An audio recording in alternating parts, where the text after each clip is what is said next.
welcome to Nirmal Bang, ladies and gentlemen. I'm Hiral Datia. We have with us Kunal Shah, Head of Commodities Research, joining in. Kunal, welcome to the show.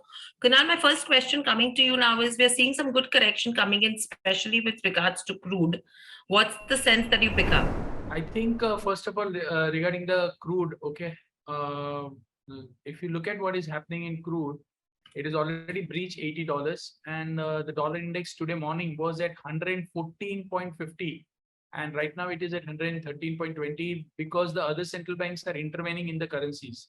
So because of that, we have seen some bit of respite in the crude oil decline. But I don't think so it is going to halt. I think it is going to go down further. So I continue to remain bearish, and I think sell on rise should be the strategy for oil. We've seen lows of 63.42. So around 64.80, 64.70. Right now it is trading around 50. It's a sell. Crude oil is a sell at those levels. And on the downside, we will see again 63.40, 63.45 kind of levels once the US market starts. So my strategy is to go short at higher levels, not at current market price. Wait for 30-40 spike, and then you can go short in oil. And your stop loss should be placed around 65.30. So it's a good risk reward ratio. तो मुझे लग रहा है कि crude ज्यादा ऊपर नहीं जा पाएगा, क्योंकि ग्लोबल अभी फिलहाल डॉलर इंडेक्स वीक हुआ है, उसके कारण सब चीज ऊपर आ गई है. कॉपर सवेरे 626 का लो मार के अभी 35.6 तक गया. क्रूड भी नीचे 63.42 का लो मार के अभी फिलहाल 64.38-40 चल रहा है. सो ऊपर में 64.70-80 के आसपास आप बेच सकते हैं. मुझे लगता है कि क्रूड ऑयल फिर से इवनिंग सेशन में नीचे आएगा, क्योंकि डॉलर इंडेक्स अभी कमजोर हुआ है, पर शाम को फिर से बढ़ सकता है. और जैसे बढ़ेगा ऐसे कमोडिटी पे सेलिंग प्रेशर आने वाला है. चाइना की हालत खराब है, यूएस पैसे निकाल रहा है डबल पेस में, यूरोप की हालत खराब है. और अगर सबसे बड़ा नेगेटिव देखेंगे तो apart from all of this, Iran का ऑयल कभी भी मार्केट में हिट हो सकता है अगर यूएस ईरान का डील होता है. तो कोई अच्छा सिग्नल नहीं आ रहा है तेजी करने के लिए. छोटे मोटे उछाले आते रहेंगे, बट ध्यान मंदी का. Right. So Kunal, that's with crude oil. Simultaneously, how does natural gas look? Even natural gas US का जो कॉन्ट्रैक्ट है, हेनरी हब कॉन्ट्रैक्ट, वो भी नीचे ही लग रहा है. 550 के आसपास बेच सकते हैं. 562 का स्टॉप लॉस रखिए, और ऑन द डाउन साइड 530 का टारगेट रखिए. So even natural gas will be sell on rise, right? Yes. Right. Moving from crude oil and natural gas, Kunal, in terms of silver and gold, how much further downside can we expect to see from here on? Okay, आज morning में हमने देखा था gold और silver दोनों जो लो test किया है 295, और सिल्वर ने गोल्ड ने किया अराउंड 295, और सिल्वर का लो था तकरीबन 55,410. सो ये दोनों लो मुझे लग रहा है कि आज का एक सपोर्ट बन जाएगा, क्योंकि जो खराबी वर्ल्ड में चल रही है इसके चलते हुए इंडियन, अगर डॉलर इंडेक्स शाम को 114, 115 ऐसा कोई भी लेवल टेस्ट करता है तो इंडियन रुपी कमजोर हो जाएगा. तो मैं रिकमेंड करूंगा कि 49,000, ये ट्रेडिंग के लिए व्यू दे रहा हूं मैं. ट्रेडिंग के लिए 49,350, 300 के बीच में मैं बाइंग करने के लिए रिकमेंड करूंगा, और स्टॉप लॉस रखूंगा 49,150 का. ऊपर में टारगेट 49,600, 650. तो करेंसी के कारण एक स्पाइक हमको देखने मिल सकती है इवनिंग सेशन में. सिल्वर में भी सिमिलर व्यू है मेरा. सिल्वर आई थिंक 55,400 के आसपास, 55,450, 400 के आसपास एक आज के दिन के लिए थोड़ा सा पुल बैक वहां पे आ सकता है, और करेंसी से सपोर्ट ले सकता है. ध्यान कोई चीज में बड़ी तेजी का नहीं है, ये आज के लिए ट्रेडिंग कॉल दे रहा हूँ, क्योंकि ये अगर डॉलर इंडेक्स 115 होता है तो इंटरनेशनल में जाएगा और इंडिया में रूपी के कारण ऊपर आएगा. सो रूपी कमजोर हो जाएगा सिंगापुर एनडीएफ मार्केट में. तो अभी फिलहाल कोई क्वेश्चन भी पूछ रहा है गोल्ड सिल्वर में अभी आगे पोजिशनली बाई करने के लिए, थोड़ा और नीचे जा सकता है. आप M2M नहीं भरना चाहते तो रुक सकते हैं, क्योंकि ये डॉलर जो पेस में बढ़ रहा है तो इसमें गोल्ड सिल्वर एग्रेसिवली तो तेजी हो ही नहीं पाएगा, छोटे मोटे उछाल ही अभी आएंगे.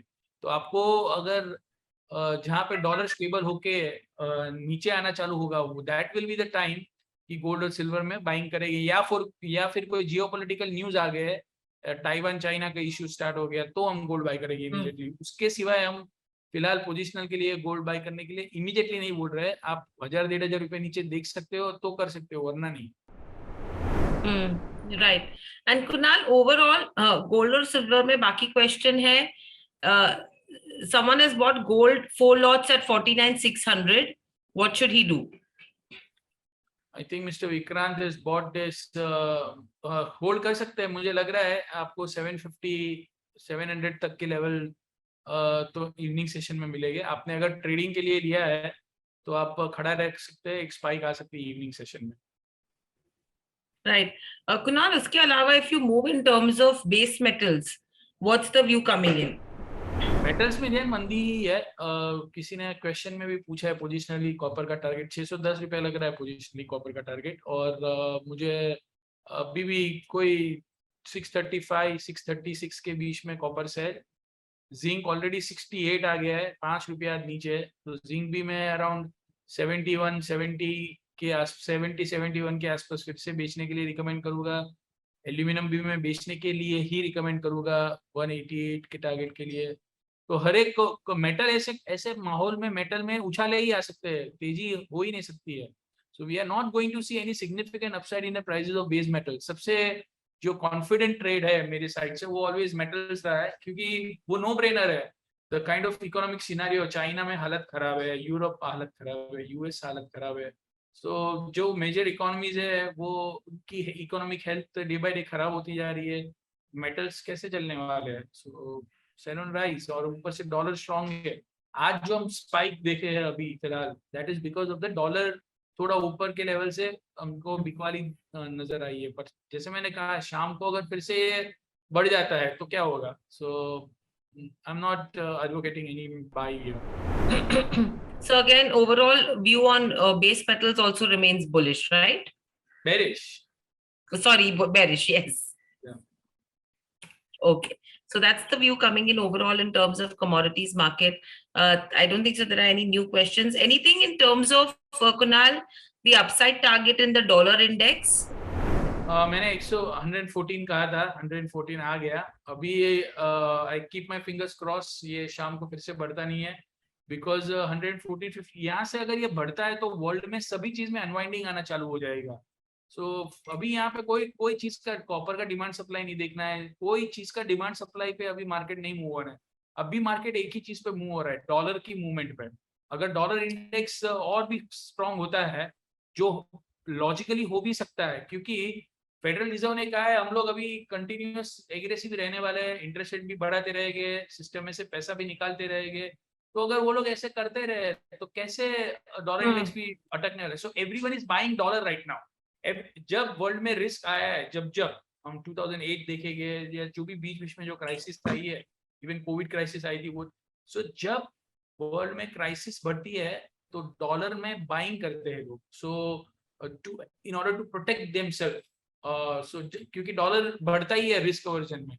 सो इट कैन गो अप, वो 115 भी जा सकता है, 116 भी जा सकता है।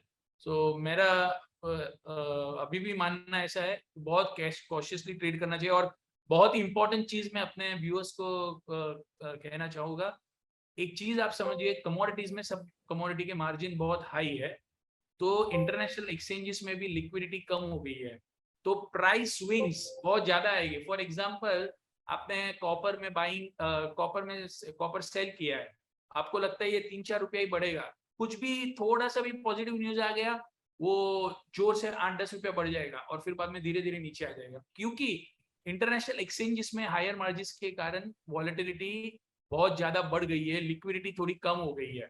तो आप अगर कोई भी पोजीशन लेते ट्रेड करते, पहले अगर आप 2 लॉट करते थे तो 1 लॉट कीजिए, 4 लॉट करते थे तो 2 लॉट कीजिए।